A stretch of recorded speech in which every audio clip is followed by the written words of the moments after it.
Class 6 থেকে primary শেষ হওয়ার পর থেকে ক্লাস 12 পর্যন্ত আমরা এদেরকে বিভিন্ন ভোকেশনাল এবং টেকনিক্যাল নো হাউ বিভিন্ন জিনিস শেখাবো। আমরা বিভিন্ন জিনিস শেখাবো। যেমন আমরা একটা এক্সাম্পল দেই, এই দেশে আপনারা অনেকেই যারা আসেন, যেমন এখানে কি জানি বলে অনেকেই আছেন, যেমন আমাকে মহিদুর রহমান সাহেব বলেছেন যে উনি যখন প্রথম রেস্টুরেন্ট দেন উনি নিজেই সার্ভিং এর কাজ করতেছেন। মনে আছে আপনি বলেছিলেন আমাকে, কয়েছেন আমাকে একদিন বলেছে যে ও নিজেও প্রথমে কাজ করতো।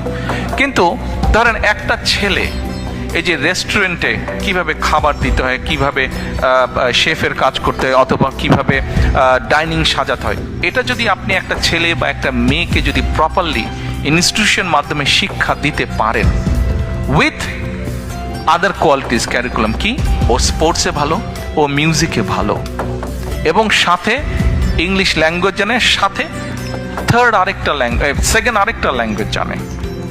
ইংলিশের বাইরে যদি আপনি বলেন সেকেন্ড আরেকটা ল্যাঙ্গুয়েজ জানে, তাহলে একটা বাচ্চা, একটা ছেলে বা মেয়ে ক্লাস 12 পর্যন্ত ও পড়ালেখায় মোটামুটি, বাট ইংলিশটা মোটামুটি সে ভালো পারে, সাথে জার্মান বা ফ্রেঞ্চ ভালো পারে, স্পোর্টস জানে, আর্ট জানে, ডিবেট করতে পারে, ভোকেশনাল ট্রেনিং অথবা স্পেশাল কোনো এরকম হোটেল ম্যানেজমেন্ট ট্রেনিং তার আছে।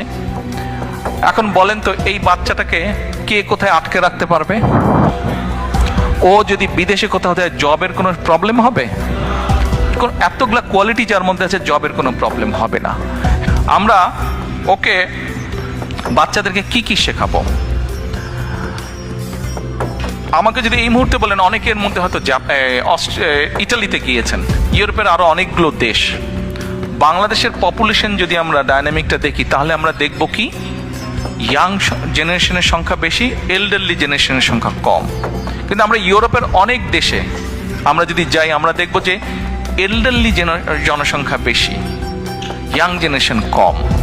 ইভেন ইটালিতে গ্রামের পর গ্রাম খালি হয়ে যাচ্ছে, জাপানে গ্রামের পর গ্রাম খালি হয়ে যাচ্ছে, ইভেন চায়নাতে এই সমস্যা শুরু হয়েছে। এখন ধরেন একটা ছেলে বা মেয়ে ইটালিয়ান ল্যাঙ্গুয়েজ পারে, ইংলিশ তো পারেই, জাপানিজ ল্যাঙ্গুয়েজ পারে, তাহলে এই বাচ্চাটা যখন যাবে উইথ আদার কোয়ালিফিকেশন, ওকে কে আটকে রাখবে? আমরা সেই জন্য চিন্তা করেছি, আমরা যেই সাবজেক্টগুলো, ল্যাঙ্গুয়েজ কোর্সগুলো অ্যাড করব, আমরা তাদেরকে German, French, Japanese, Mandarin and Arabic, এই কয়টা, আচ্ছা বলতে পারেন অ্যারাবিক,